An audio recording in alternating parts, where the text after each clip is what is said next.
This is one of those topics that no one really wants to think about, but if you're a parent, a homeowner, married, or helping take care of aging parents, it's something that honestly deserves a little attention. I'm talking about estate planning. And before you tune out thinking it's complicated or expensive, that's actually why I want to mention Trust and Will. Trust and Will makes estate planning feel way less intimidating than it sounds. They offer modern, attorney-designed wills and trusts that you can create online. And the process is surprisingly straightforward. In fact, you can create a will in as little as 30 minutes. That includes things like guardianship for your kids or pets, how your assets are distributed, and even healthcare directives. Don't wait until it's too late. Protect your loved ones with Trust and Will, the most trusted name in online estate planning. Go to trustandwill.com/future to get 20% off. That's trustandwill.com/future for 20% off. trustandwill.com/FUTURE. I'm here on the job site with Dale, who's a framing contractor. Hey, good morning. Dale traded up to Geico Commercial Auto Insurance for all his business vehicles. We're here where he needs us most. Yep, they sure are. We make it easy for him to save on all his insurance needs, all in one place, with coverage that fits his business and bottom line. Oh, I shouldn't have looked down. It's all right. We're so far up here. Look at me. Take a deep breath. No, I'm good. So good. Get a commercial auto insurance quote today at geico.com and see how much you could save. It feels good to Geico.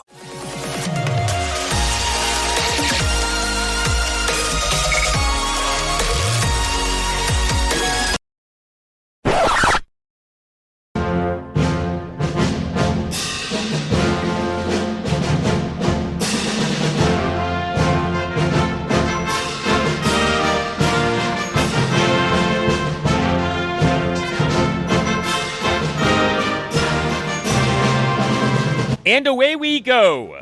Episode 1269 of the Al Galdi podcast. It is Thursday, February 26, 2026. And the Washington Commanders franchise is headed back to London. And so we bring you into this installment of the podcast with music that takes us to London. This song, an all-time great song, the theme song for one of the most technically sound professional wrestlers ever, Lord Steven Regal, from his time in WCW in the 1990s. He later worked for WWE as William Regal, but Lord Steven Regal, your lordship, a native of England, and his country is welcoming back the NFL team of Washington, D.C. Lord Steven, take it away.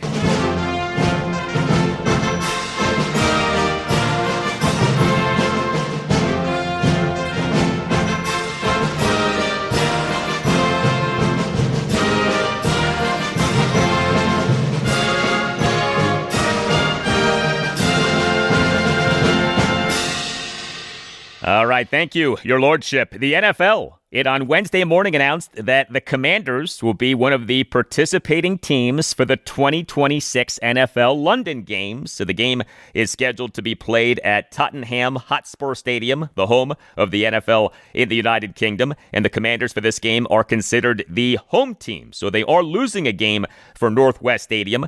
The games in London will be part of an NFL record 9 international games in the 2026 regular season across 4 continents, 7 countries, and 8 stadiums. There had been a lot of talk that the Commanders were going to get a London game. Now they have it. What will be Washington's first game in London since the Redskins' 27-all tie with the Cincinnati Bengals on October 30th, 2016.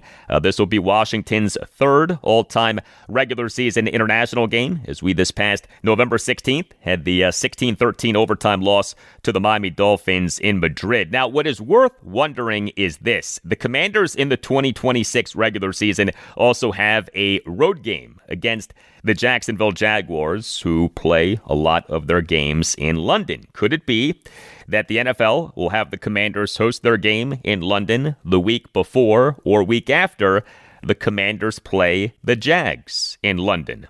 something to think about. Hello and welcome to this Thursday installment of the Al Galdi podcast. Coming up on the show, a lot of Commanders conversation as we further unpack what General Manager Adam Peters on Tuesday afternoon said in doing both a press conference and a post-press conference session with reporters at the NFL Scouting Combine at Lucas Oil Stadium in Indianapolis. Next segment, discussion and analysis of comments from Peters on the state of the team's roster, whether he needs to change his approach to free agency, his team-building philosophy, and more. The following segment, discussion and analysis of comments from Peters on what now for the team, off assistant head coach / offensive pass game coordinator Brian Johnson leaving to become the Los Angeles Rams senior offensive assistant, whether the Commanders considered quarterback Jayden Daniels in promoting David Blough from assistant quarterbacks coach to offensive coordinator, whether Daniels needs to alter his style of play, what the team is looking for in defensive players with Daronte Jones as defensive coordinator, and more. And also on the show,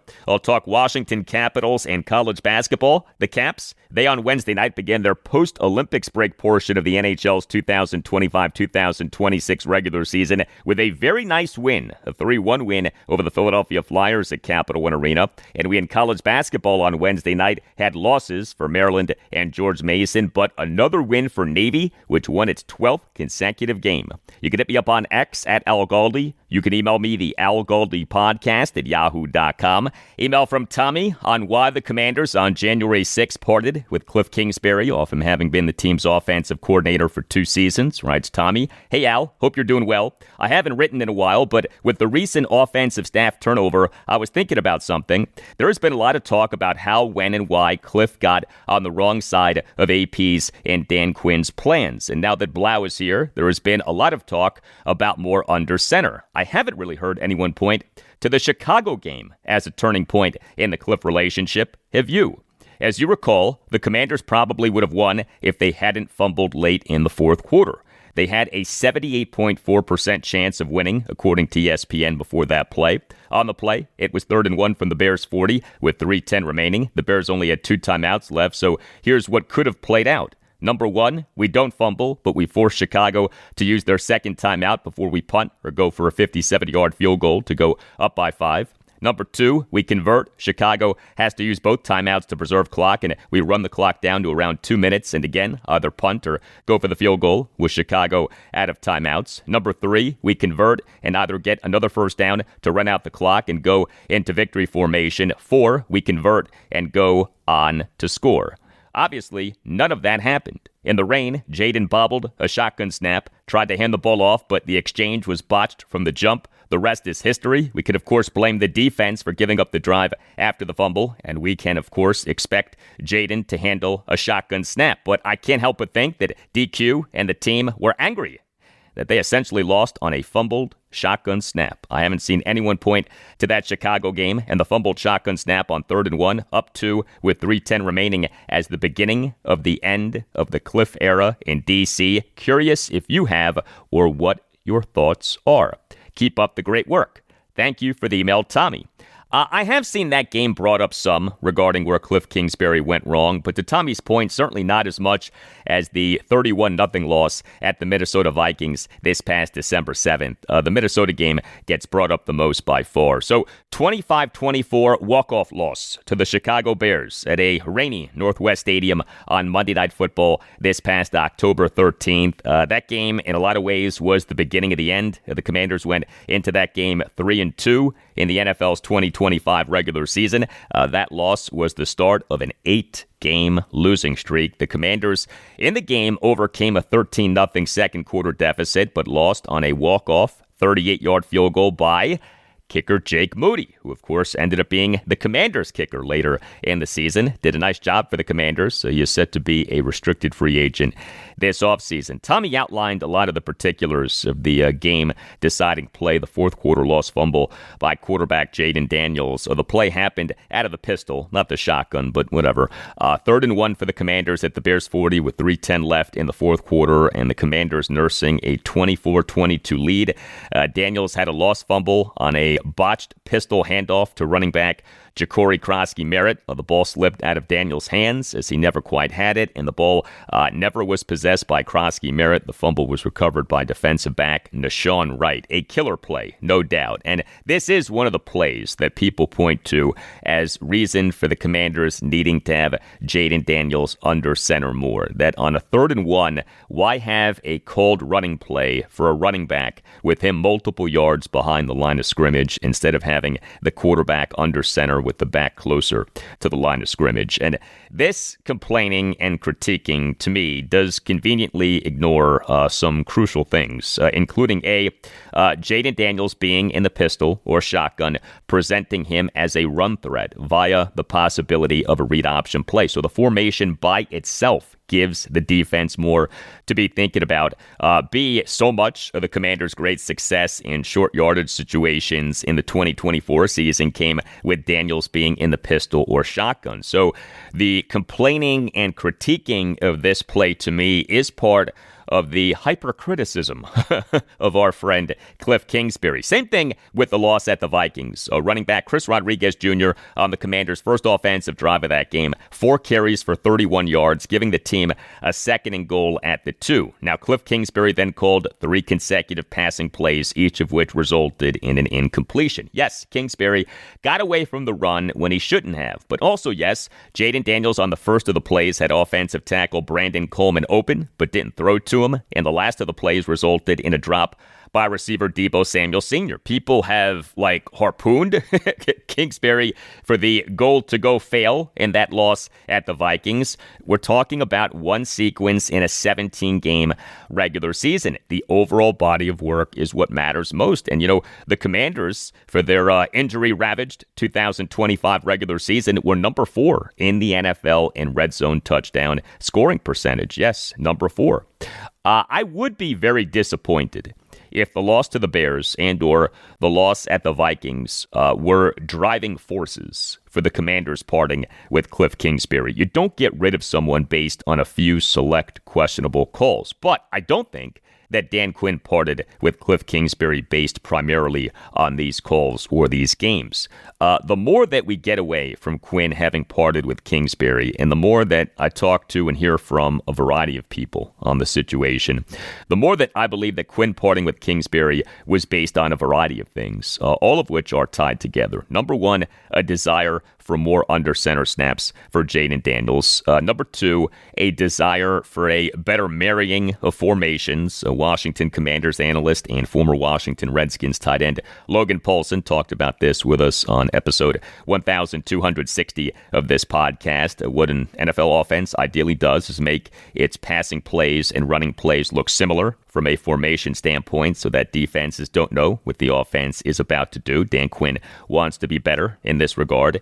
Number 3, a desire for more and better play action. Play action for an offense is more effective when that offense is doing a good job of marrying formations, and under center play action is more effective than play action out of the shotgun or pistol. We on last Thursday's show, episode 1264, got great insight on this in talking with Pro Football Focus NFL analyst and former University of Kansas safety John Costco. Number 4, a desire for more and better pre-snap motion and shifting. Know this, since Pro Football Focus began tracking pre-snap motion and shifting beginning with the 2014 regular season, usage of pre-snap motion and shifting has increased in every regular season, was at 63.9% for the 2025 regular season. And number 5, and this may be most significant of all, a desire to better protect Jayden Daniels, as more under center snaps for Daniels likely will mean fewer design runs and fewer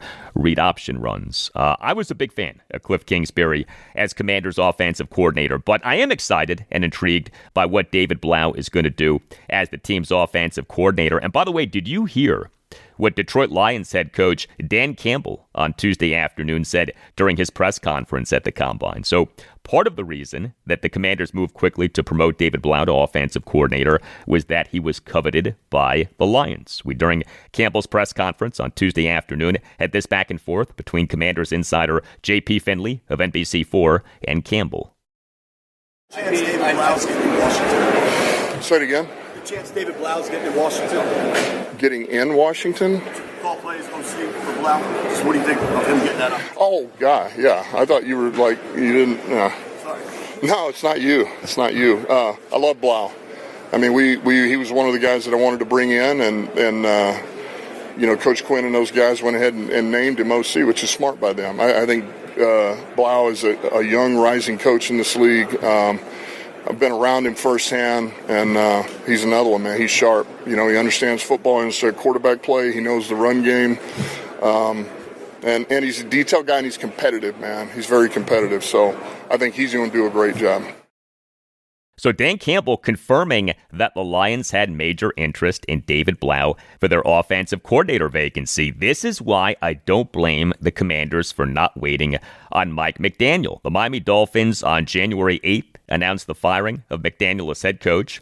It quickly became clear that he had options, many options, and the Commanders, just 2 days after McDaniel was fired, filled their offensive coordinator vacancy. The team on January 10th announced having promoted assistant quarterbacks coach David Blough to offensive coordinator, and then the Los Angeles Chargers on January 26th announced the hiring of McDaniel as offensive coordinator. Yes, it would have been great for the Commanders to have gotten Mike McDaniel as their offensive coordinator, but what's also true is that McDaniel took a long time to figure out what he was doing, and the well-regarded David Blough could have / would have been long gone by the time that McDaniel decided what he was doing, with zero guarantee that what he would be doing would be joining the Commanders. If the team really likes and believes in Blough, then the team waiting on McDaniel may well have resulted in a nightmare scenario in which the team got neither McDaniel nor Blough.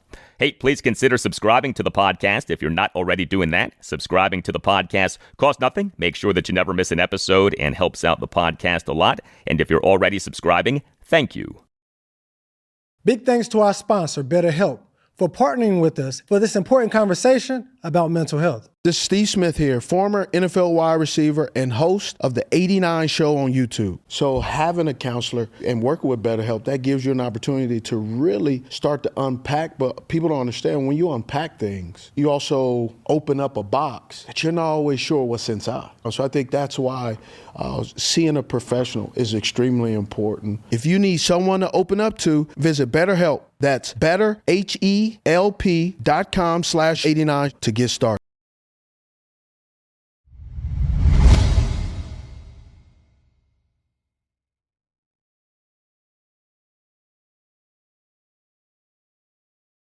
There, of course, is a difference between process and results. The Washington Commanders, in going 5-12 in the NFL's 2025 regular season, had bad results, but did the team in the 2025 offseason have bad process? This, to me, is one of the most important questions for General Manager Adam Peters. Was what happened this past season an indictment of his process, or was what happened this past season mostly due to things that should have gone better going poorly, namely the team getting walloped by injury? The temptation in life when things go poorly is to change a bunch of stuff, right? But sometimes things went poorly just cause, like sometimes that is the reason, just cause, and you really don't need to change anything. Was this past season for the Commanders a just cause season, or was this past season for the Commanders a slap in the face for Adam Peters to change some things? We already have seen the team make a bunch of changes with its coaching staff. What about the process of the front office? Let's start with this. The state of the Commanders roster. One of the most discouraging things about the Commanders' 2025 season is that it exposed the roster as not being as good as we thought / hoped. Adam Peters on Tuesday afternoon at the 2026 NFL Scouting Combine at Lucas Oil Stadium in Indianapolis did both a press conference and a post-press conference session with reporters. So during the post-press conference session with reporters on Tuesday afternoon, had this exchange between Commanders insider Ben Standig of Last Man Standing on Substack and Peters. Adam, you inherited a pretty thin roster a couple years ago. 2 years later, where do you kind of see where you guys do need more help still at this point? Yeah, I mean, shoot, you can look across the board. I think we're still building the depth, and due to the nature of how we've done a lot of shorter-term contracts, we'll have to turn over until we can keep building a foundation through the draft and through longer-term contracts. So there's a lot of places we can get better in every room, in terms of whether it's the high end or the starters or the depth. So I think this draft and this free agency kind of lines up with what we're looking for, which is good. You always like that, and so I think we'll have a chance to really get a lot better. This is a big offseason for Adam Peters for sure. It still is too early to pass true judgment on his 2 NFL draft classes as Commanders GM. The first season for the 2025 class was promising, but the 2024 class beyond quarterback Jayden Daniels has been disappointing, though that still can change. Peters mentioned doing a lot of short-term contracts in free agency as Commanders GM. He has. Now, that is the trend across the NFL, as with the salary cap soaring, a lot of players and agents don't want to do lengthy contracts because every year the cap is shooting up and teams almost always prefer shorter-term contracts versus longer-term contracts. But yeah, Peters, as Commanders GM, has signed a bunch of external unrestricted free agents, the overwhelming majority of whom have been signed to 1-year contracts or 2-year contracts. The notable exceptions per overthecap.com and spotrac.com: center Tyler Biadasz, guard Nick Allegretti, linebacker Frankie Louvu, edge defender Dorrance Armstrong, and long snapper Tyler Ott in March 2024, and interior defensive lineman Javon Kinlaw in March 2025. It is cumbersome to every offseason now have a bunch of unrestricted free agents and have a bunch of roster spots to fill. This is the 3rd consecutive offseason in which the Commanders have a lot of unrestricted free agents. No head of football operations bats 1,000 on player acquisitions. If you every offseason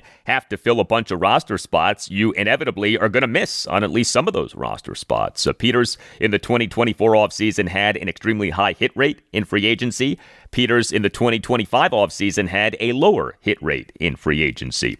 What would be nice is if the team had more foundational players, negating the need for the constant roster turnover. But of course, getting foundational players isn't easy and takes time. What about the Commanders having a lot of older players? Being bad is one thing. Being bad and old is another. And the Commanders this past season were bad and old. That is a terrible combination.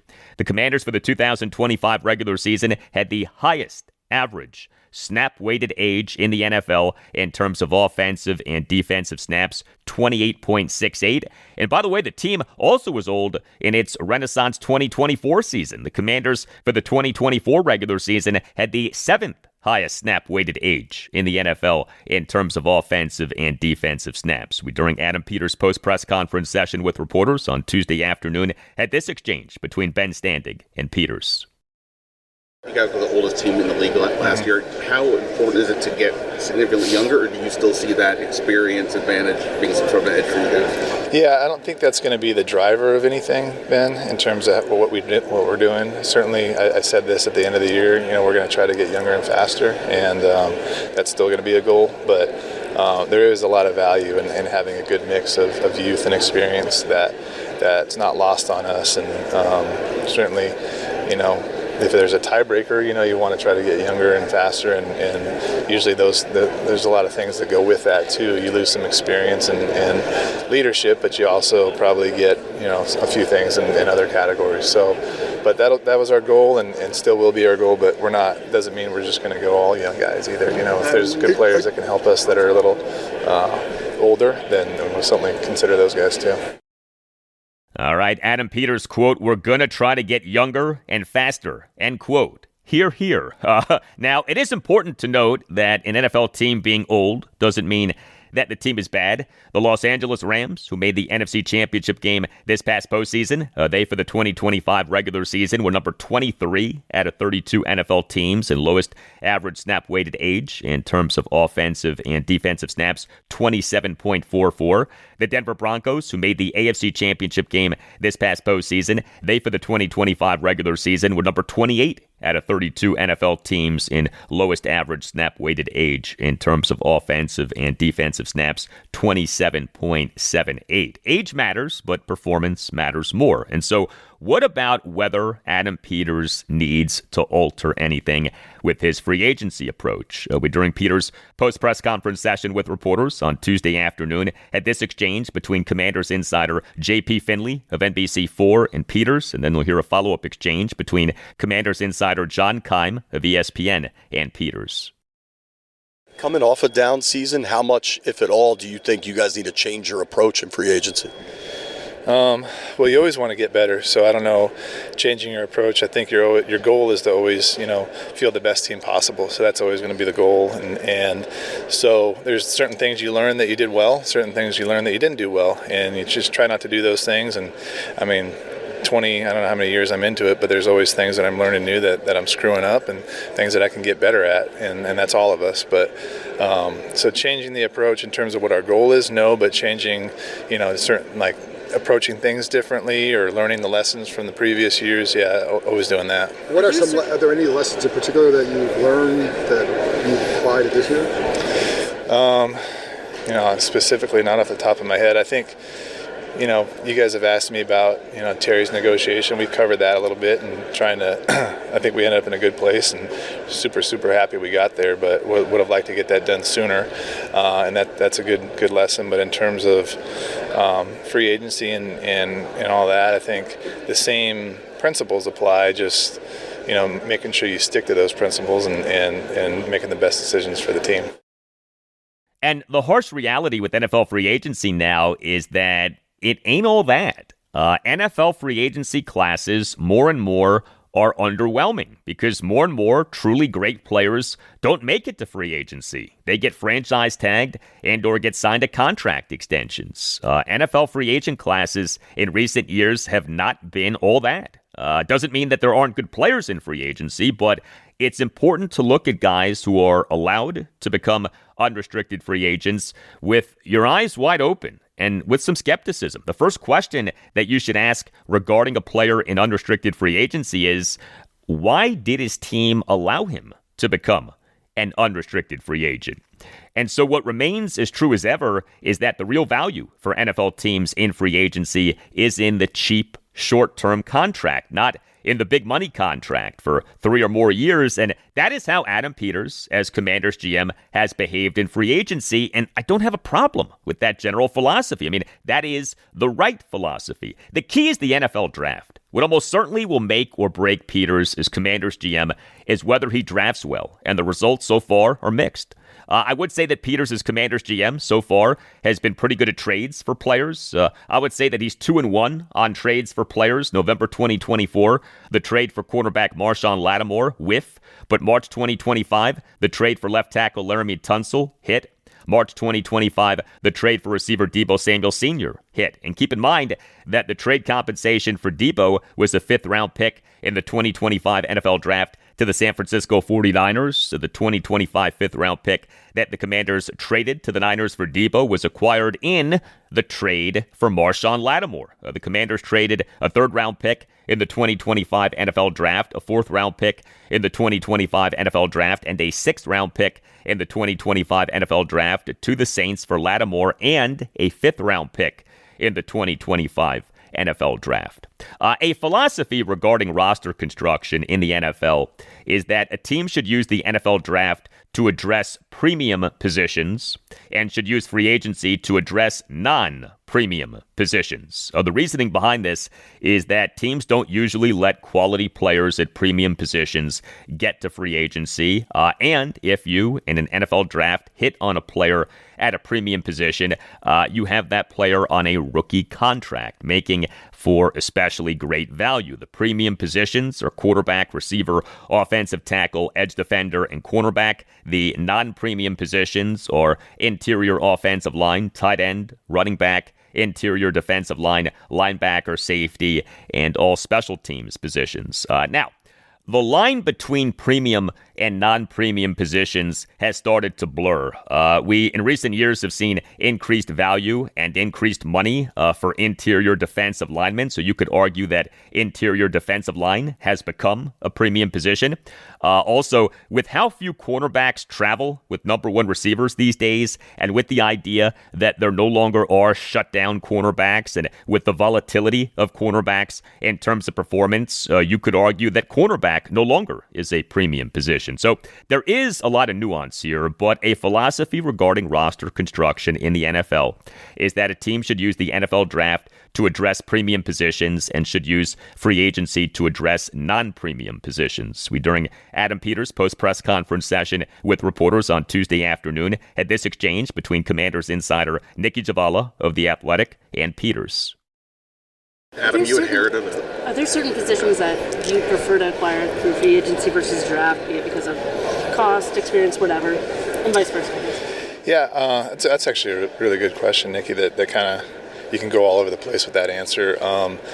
I would probably answer it by saying year to year, a lot of it depends on the supply and the demand, right? And what's available in free agency versus what's available to the draft, and who you can get in the draft, assuming you're not moving around and all that. So all those different things go into it. There's some positions that are probably discounted in free agency, based on, for whatever reason, like some positions are really expensive and some positions are inexpensive, relatively speaking. Nothing's inexpensive in this league, but so understanding where the values are in that and trying to hit on those is something that we'll look to do, but it really varies year to year in terms of what your needs are and then where the supply is. And Adam Peters is right about that.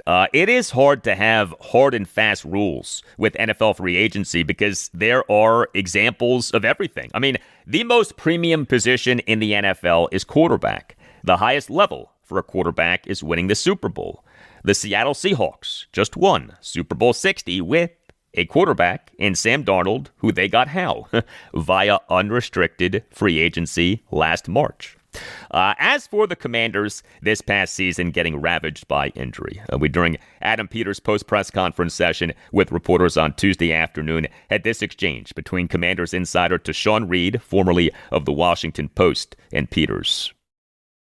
When you get to the offseason, I know you're evaluating everything, but when it comes to how the medical staff operates, is there anything that you consider changing on that front to maybe eliminate some of the issues that you're expecting? Yeah, I think that's a good time to address. So, and this has nothing to do with our injuries at all. I'll make that clear. But Tim McGrath went back to Australia. So it was his decision, and we supported it. So it had nothing to do with our injuries. We were pretty healthy the year before, so he doesn't carry the blame there. So we're going to start the process of hiring a new head of health and performance.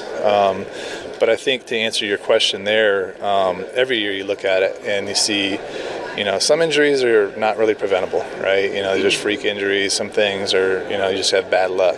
And anytime you have a really bad year like this, it's always a combination of that, I think. And then you look at some injuries are more preventable. Like, I think, generally soft tissue injuries are things you can mitigate a little bit in terms of how many of those you have. So really looking into that and seeing how we can better prepare ourselves, whether it's throughout the off-season program, OTAs, training camp, and in season, how we can manage our players and make sure we have fewer of those. But sometimes you just you have bad years and good years, and we had one really good year and then one really bad year where we were really the worst in the league. So nowhere to go but up there. So. All right, so some news there from Adam Peters that Tim McGrath, the Commanders' Senior Director of Player Health and Performance, he has left the team by his choice, has gone back to his native Australia. But yeah, it is crazy how the Commanders went from having outstanding injury luck in their 2024 season to having horrendous injury luck in their 2025 season. Never say that things can't get worse. They can always get worse, but hard to imagine the team in the 2026 season having injury luck as bad as the team had this past season. Hey, if you're planning a wedding or you know someone who is, check out or have that person check out Catering by Uptown.com. Catering by Uptown delivers not just delicious food of the highest quality, but also a flawless and memorable experience tailored to your special day. Catering by Uptown's team is dedicated to meeting your every need with elegance and precision. If you visit cateringbyuptown.com and click on venues, you can set up your own personal tour of one of Catering by Uptown's premier venues, including outstanding waterfront venues. Also, Catering by Uptown is great for parties, whether a birthday, an anniversary, a retirement, or a charity gala. Catering by Uptown understands that special events deserve to be celebrated in style. Catering by Uptown takes care of every detail so that you can enjoy your event. Catering by Uptown is a family business. It is run by the Pereiras, who are great Commanders fans and loyal supporters of this podcast. Visit cateringbyuptown.com and make sure that you mention that Al Galdi sent you. That's cateringbyuptown.com and make sure that you mention that Al Galdi sent you.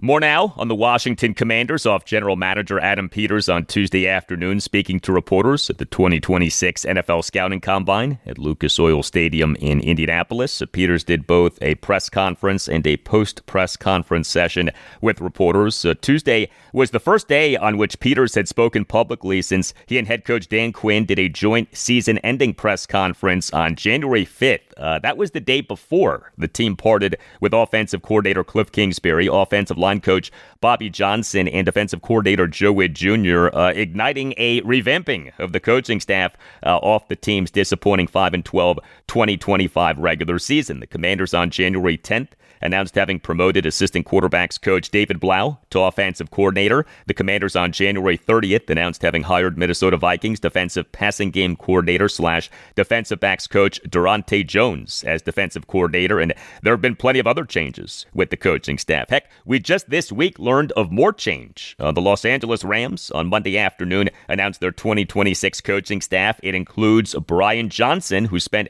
the last 2 seasons as the Commanders' assistant head coach / offensive pass game coordinator. He now is the Rams' senior offensive assistant. So Brian Johnson is gone. He is with Cliff Kingsbury, who spent the last 2 seasons as the Commanders' offensive coordinator before being parted with on January 6th. Kingsbury now is the Rams' assistant head coach. When February 6th, it reports that he was joining the Rams. Adam Peters, during his press conference on Tuesday afternoon, was asked whether the team will replace Brian Johnson. Here was Peters' answer. The coaching staff question, I don't want to get too deep into that, but, that's the plan, is to absorb that, somehow, some way, whether it's internally or externally. But, we've had some conversations about that. But, really what we want to do is make sure we surround David Blough with as many people that can help him as possible to ensure he has every chance of success. So, yeah, we'll do that. You would think that the Commanders now will hire some kind of senior offensive coach to help with their new offensive coordinator, David Blough, who is just 30 and who has been a coach for just 2 seasons. But we are rather late in the NFL's 2026 coaching cycle, so the pickings may be slim. The Commanders are one of an astounding 21 NFL teams, each with a new offensive coordinator in the NFL's 2026 coaching cycle. That is amazing, isn't it? 21 of the NFL's 32 teams have new offensive coordinators. Adam Peters, during his press conference on Tuesday afternoon, was asked about the massive turnover in terms of offensive coordinators in the 2026 NFL coaching cycle. Here was his answer. Yeah, I think it's hard, but I think that's just this league, and we had, 10 head coaching changes, so there's just always going to be turnover and volatility just based on the way this league is built and run, and a lot of teams have done really well. Like, you look at the Patriots, they got to the Super Bowl this year with a new coordinator, albeit a really experienced and good one. So it just matters, how quickly you can implement that. And so, when you do that, what's your plan? How are you building that for success with the players that you have, starting as soon as you hire them? How are they building the installs? How are they teaching it? And how quickly can the players learn and adapt and excel in it? So, yeah, sure, it's hard. It really is. But, that's our jobs. And when it comes to David Blough's plan as Commanders' offensive coordinator, we know that he wants more under-center snaps for quarterback Jayden Daniels. But the nice thing about this offensive coordinator change for Daniels is that he knows Blough well, of Blough having spent the last 2 seasons as the team's assistant quarterbacks coach, as Daniels had his first 2 NFL seasons. Adam Peters, during his press conference on Tuesday afternoon, was asked to what extent the team considered Jayden Daniels in promoting David Blough to offensive coordinator. Yeah, I think, with Jayden, all of our decisions are really in consideration of him. And this one, especially with keeping David Blough and their history for the last 2 years of working together. So that helped a lot, and that gives us a lot of confidence. They have an incredible working relationship, and David's an incredible coach. So that will help speed up the process for sure, where you don't have the getting to know kind of trust building factor. That trust is already built. So that'll really help us moving forward. But, I think that's everything we're going to be doing is going to be with Jayden in mind. Adam Peters, quote, with Jayden, all of our decisions are really in consideration of him, end quote. That's how it is and how it should be when you have a star quarterback. But, of course, the star quarterback is coming off a lost season, off his all-time great 2024 NFL rookie season. Daniels in the 2025 regular season played in just 7 of the Commanders' 17 games due to getting injured 4 times. Adam Peters, during his press conference on Tuesday afternoon, was asked whether Jayden Daniels needs to alter his style of play. Here was Peters' answer, and then you'll hear a follow-up exchange. Yeah, I think there's, some of these injuries, right, for anybody are freak injuries and things that would happen to anybody. But Jayden's well aware of, just being able to protect himself and understanding the importance of that and being available. And we've talked about this a lot, but he's certainly understands that. And but it's not just on Jayden; it's on all of us. It's on our scouting staff to find the receivers and the linemen and the running backs to support him, so he doesn't have to do it all himself. It's on the coaches, with the way they coach him and the plays we call him, the scheme and everything like that. So it's a team effort, but certainly it is a premium to keep him healthy for sure. To him, I couldn't put we talk about it a lot, but I don't know if there's a number on it. Well, to me, multiple things are true about Jayden Daniels having had an injury-plagued 2025 season. Yes, it was due in large part to a lot of bad luck, but the injury-plagued 2025 season also was due in part to him needing to do a better job of avoiding contact. He takes too much contact. Hey, if you are a Commanders fan, check out bgobsession.com, an outstanding site for Commanders discussion. The Sons of Washington forum on bgobsession.com is really good. A lot of smart and funny conversation. BG Obsession, or BGO, has been going strong since 2009. Great contests, game day chats, and camaraderie. No politics, just football. Both old school and new school fans are welcome. Visit and join BGO at bgobsession.com. Check that out. bgobsession.com, home to your burgundy and gold obsession. So what about Daronte Jones? On February 10th, had a press conference for head coach Dan Quinn, had an introductory press conference for David Blough as the team's offensive coordinator, and had an introductory press conference for Daronte Jones as the team's defensive coordinator. Something really notable from that Dan Quinn presser on February 10th was him saying that the Commanders' defense now is Daronte Jones's defense. Quote, wanted to be very clear with him on that this would be his system, end quote. Quinn also said, quote, ultimately, we're putting in a new system, end quote. I was very happy to hear all of that. The defense should be Daronte Jones' system, but what Dan Quinn is doing here is a big deal. He is a defensive-minded head coach with an excellent track record as a defensive coordinator, and yet he is admitting that his defense doesn't work like the defense used to.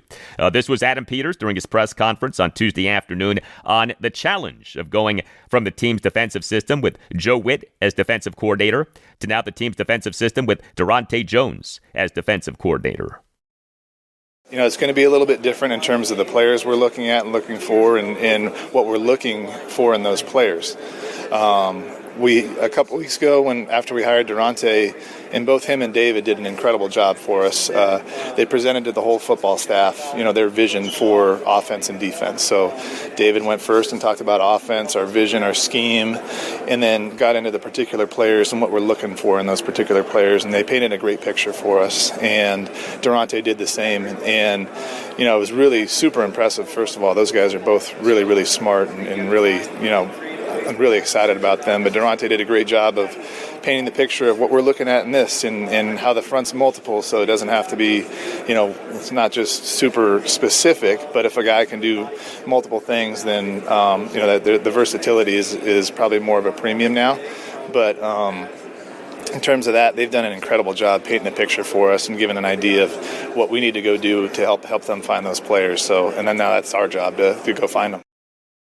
Well, we heard Adam Peters mention the players who the Commanders this offseason are looking for. The team needs help at every position group on defense, maybe none more so than edge defender. The Commanders, with their number 7 overall pick in the 2026 NFL Draft, have a realistic chance of being able to take one of the perceived top 2 edge defenders in the draft. Miami edge defender Reuben Bain Jr.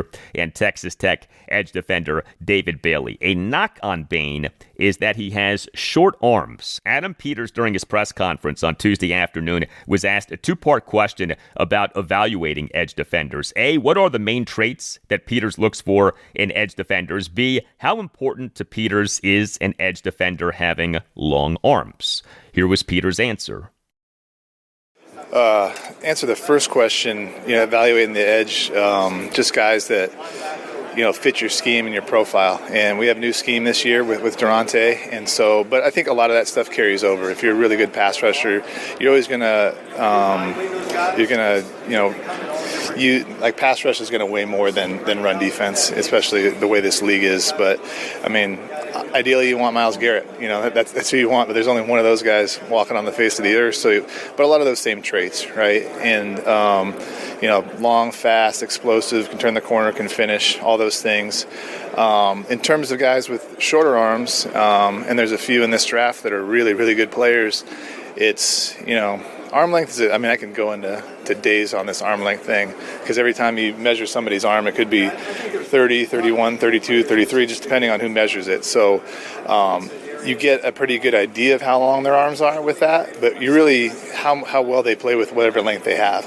Some guys have shorter arms that play with great length and extension all the time. Some guys have really long arms that don't use their length as well. So it's great to have that length, but it's also how they use it and how it comes out on the tape. And so some guys can excel with shorter arms by doing things differently, but, ideally you always want to have err on the side of a longer person, yeah.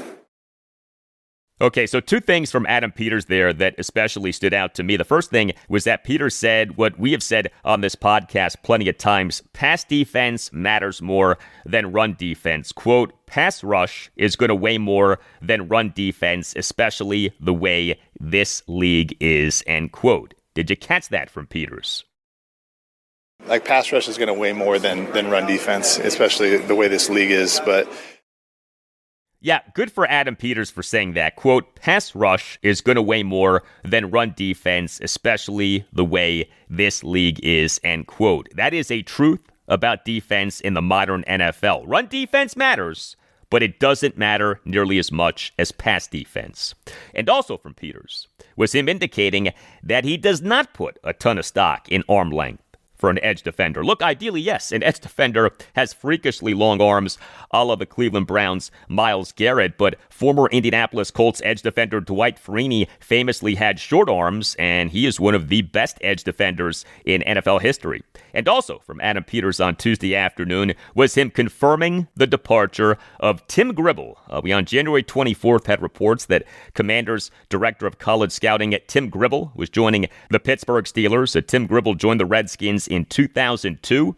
He in June 2017 was promoted to Assistant Director of College Scouting. He in January 2020 was promoted to Director of College Scouting. That he lasted with Washington for so long, over so many different incarnations of the team's football operations, says a lot about him. What we didn't know is why he was leaving Washington, though we did know that he has deep ties to Pittsburgh. Gribble was a two-sport athlete at Duquesne. He played football, was a fullback, and played baseball. He then was an assistant coach for Duquesne football, and he then was an assistant in the Steelers scouting department. Well, Adam Peters, during his press conference on Tuesday afternoon, made it clear that Gribble's departure was what we had suspected, him leaving on his own to return home. Here was Adam Peters on Tuesday afternoon on how the Commanders' pre-draft process is impacted by the departure of Tim Gribble. I think obviously it's not orthodox for a college director to leave at this time. So we will have our work to do, but I think in terms of Tim, I really, that was a personal thing for me too. When I was a college director at Denver, I got asked to go to the 49ers, which was my hometown team, and a great man by the name of John Elway allowed me to do that. And so I wanted to pay that forward, and I think Tim has earned that, more than earned that, really, with his 24 years of service to us. And so, that certainly is not going to be easy, but I really have a lot of confidence in our staff to make up, for the next few months at least, to pick up the slack. All right. Hey, here is an outstanding book for you if you're a Washington fan, or for a Washington fan who you care about. RFK All Access by Scott Cunningham, who served as a photographer for NFL properties for years and who photographed the Redskins extensively during their glory days in the 1980s and early 1990s. Scott, via RFK All Access, has put together a compilation of his best Redskins photos, many of which are behind-the-scenes photos. Joe Gibbs, Jack Kent Cooke, Richie Pettibone, the Hogs, the Posse, Sonny Sam and Frank, all and so many more are featured in this book, which is 392 pages of glorious Skins history, 5 pounds of Redskins gold. If you are a serious Washington fan, if you are a Skins historian, this book is a must-have. Makes for a terrific addition to any Skins themed man cave. Also makes for a great gift. I have the book. It is sensational. Heck, this is a book that has been endorsed by Joe Gibbs himself. Quote, "This is a great book filled with great memories," end quote. The book now is available in ebook form, and the book now is available for an all-time low price. Take advantage of this special sale in honor of Washington's offseason. RFK All Access. You can get the book by visiting rfkallaccess.com. And when you order the book, mention in the notes section that Al Galdi sent you. Doing that helps out this podcast a lot. That's rfkallaccess.com and mention that Al Galdi sent you.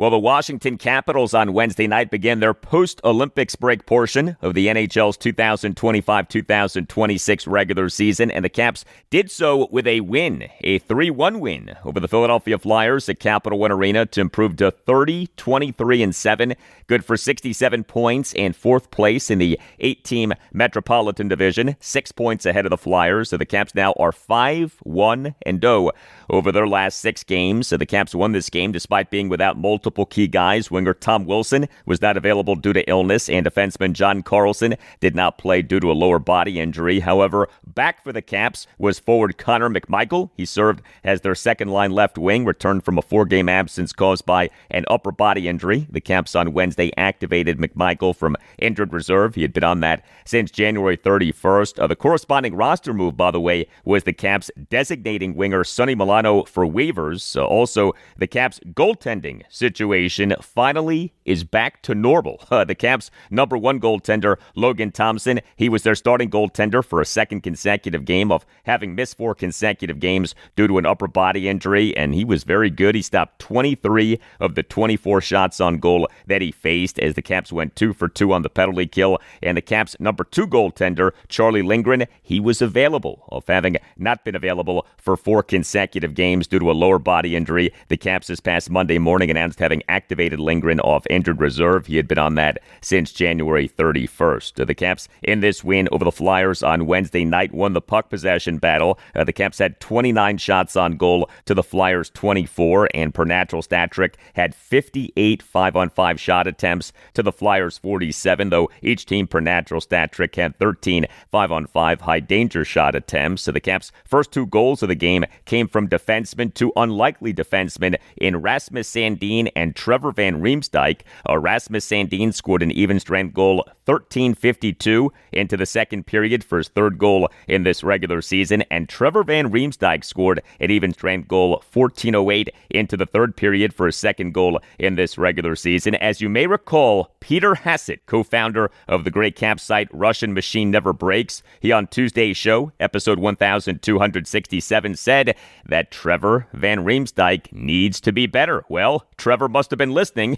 He on Wednesday night scored a goal. Also, Caps top-line right wing Alexi Protas, he scored a short-handed empty net goal, 19:34 into the third period for his 20th goal in this regular season. And he had a secondary assist for his 20th assist in this regular season. He was last on the Caps in 5-on-5 shot attempt percentage for the game per natural stat trick at 44. The Caps with Protas on the ice in 5-on-5 situations in the game had 11 shot attempts versus allowing 14 shot attempts. But the Caps have become the first team in the NHL in this regular season to have at least 4 players each with at least 20 goals. Wingers Tom Wilson, Alex Ovechkin, and Alexi Protas, and defenseman Jacob Chychrun. And speaking of Alex Ovechkin, he is the Caps' top-line left wing, had no points and committed a first-period hooking minor.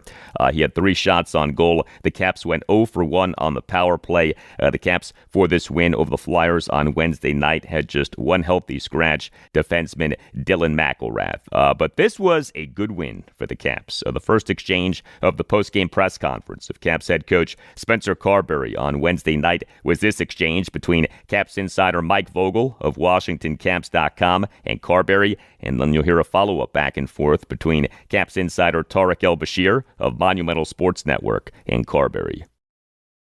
You guys needed 2 points out of this game any way you could get it. What went into it, and specifically defense-wise, without John back there? It seemed like, aside from obviously Reamer and Sandy getting the 2 goals, it seemed like those guys were sturdy in a game where there wasn't a lot of time and space on either side.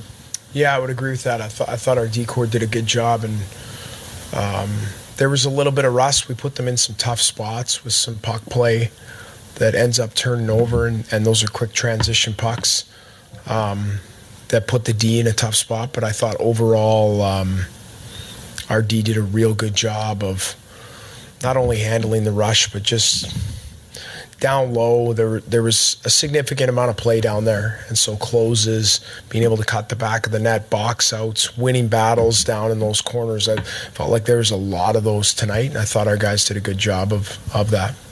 We can probably ask you about LT every single night, but he was really good those first 10 minutes. You guys were trying to find your legs, and then there was a big save 1-1, I think, on Michkov, right? Right in front. Yeah, back door. Just how huge was he coming off of 3 weeks at the Olympics? He was fantastic, I thought, tonight. I thought exactly what you pointed out. I thought it took us probably 10 minutes to get our feet underneath us. We were sloppy with the puck through the neutral zone, made some mistakes there, so it just fed their transition. Couldn't get on their half as much as we would like, and he had to bail us out a few times. The first kick save on the on that one turnover through the middle, I think it was Dvorak potentially shoots it. He has to kick his leg out. It gets deflected.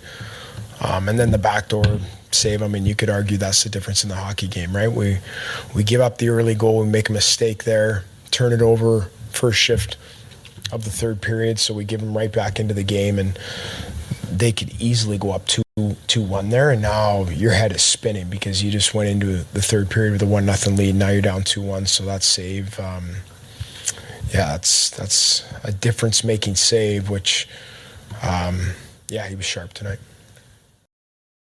Yes, he was. Logan Thompson now for this regular season, goals against average of just 2.41, save percentage of .913. He's having such a good season. The Caps this weekend have games on back-to-back nights, home to the Vegas Golden Knights Friday night at 7, and at the Montreal Canadiens Saturday night at 7. Big thanks to our sponsor, BetterHelp.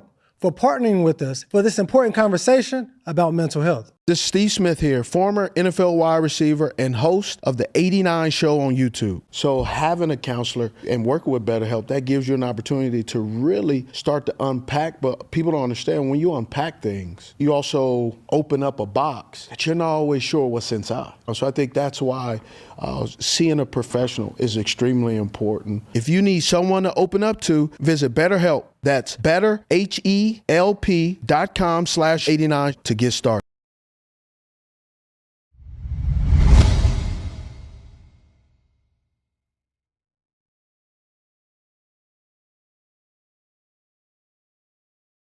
And let's talk college basketball. Just 3 games are left for Maryland in a 2025-2026 regular season that cannot end soon enough.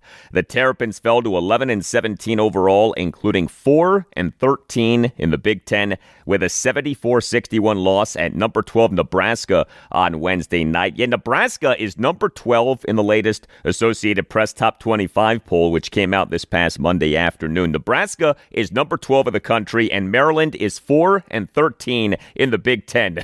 That's where we're at. Maryland began the game on a 6-0 run, but then lost the rest of the game 74-55. Shot poorly from the field. The Terps went just 12 for 36 on threes and just 9 for 20 on twos, and getting outscored in the paint 26-14. Maryland's leading scorer was 6'4" Texas A&M transfer and redshirt freshman Andre Mills. He, in 32 minutes, 39 seconds as a starter, had 19 points, 6 rebounds, and 2 assists. He went 4 for 6 on twos and 2 for 2 on free throws. It did go just 3 for 9 on threes and did commit 4 turnovers. So Maryland remained without its best player, 6'9" Texas A&M transfer Pharrell Payne. He did not play for a 17th consecutive game due to a right knee injury. Also 6'3" Indiana transfer Miles Rice. He was not available to play for a 7th consecutive game. Next up for Maryland, home to Rutgers Sunday at noon. Another loss for George Mason. It now has lost 4 consecutive games. The Patriots in this regular season fell to 21-7 overall, including 9-6 in the A-10, with an 81-63 loss at St. Joseph's on Wednesday night. Mason lost the first half 44-25, trailed for 37-30 of the game's 40 minutes. Each of the Patriots' 4 losses during this losing streak has been by at least 12 points. Not good. Next up for George Mason, home to St. Bonaventure Saturday afternoon at 2. But Navy, it now has a 12-game winning streak. The midshipmen in this regular season improved to 24-6 overall, including 16-1 in the Patriot League, with a 78-51 win at Loyola, Maryland on Wednesday night. Navy already had clinched the outright regular season Patriot League title via the mid-72-49 blowout of Lehigh at Alumni Hall in Annapolis, Maryland. The previous Wednesday night, a first outright regular season conference title for Navy since 1997. Navy, for the Associated Press Top 25 poll that came out this past Monday afternoon, was among others receiving votes. So the Mids got 1 vote. Look, they need to win the Patriot League tournament to make the NCAA tournament, but what a season they're having. Next up for Navy is its regular season finale, home to Colgate, Saturday afternoon at 4.